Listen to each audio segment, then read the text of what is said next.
Last one here, and it's a big one. I struggled to get 5 pillars into this presentation because there's so many common threads that hold the top cultures together, but it's hope. You've all heard it before, where there is no vision, the people will perish. But do you know the definition of the word hope? One definition I found is hope is an optimistic state of mind. It's based on an expectation of positive outcomes, okay, with respect to circumstances in one's life, career, or the world at large. As a verb, it's used as expect with confidence, cherish a desire with anticipation. Okay, that's what hope is, and it exists in winning home improvement cultures across the country. They get their employees' mind off the grind. You know, we're in a direct sales industry where numbers matter, and it can be a grind. You've got to get your employees' mind off the grind. How do you get their mind off the grind? Well, optimistic state of mind. Trips, awards, bonuses, advancement opportunity, making a difference, incentives, recognition. You got to get their mind off the grind. Cherish with positive anticipation. The phrase is, show me the incentive and I will show you the outcome. There's got to be incentives in place. You got to get their mind off the grind and put hope into that culture.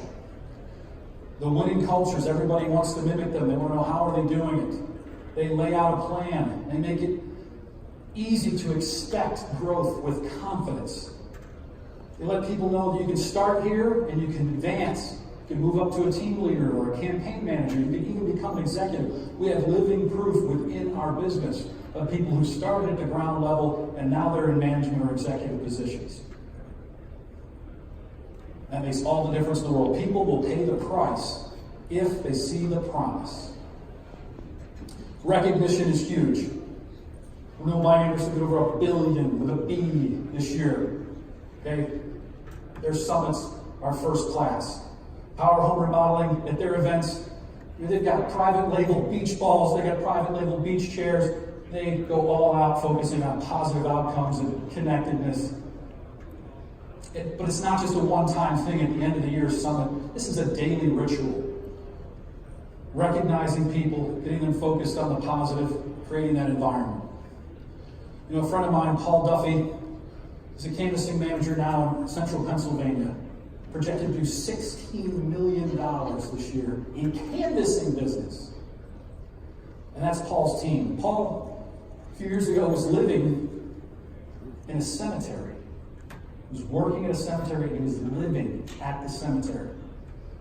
Can you think of a place with any less hope? He met a mentor, Wayne Greenwell, and Wayne turned his life around. He gave him the opportunity to come work for his company. He said, if you can bring 5 people on like you, they're honest, hungry, honorable, and humble, you guys can come in and I'll promote you to a team lead position. He gave them hope, and it made all the difference in the world. So it doesn't matter if you're looking for a single individual and giving them hope, or if it's a group at large. You've got to have hope floating around. The winning cultures in the home remodeling industry are an oasis of optimism. They're a habitat of hope. How do they do that?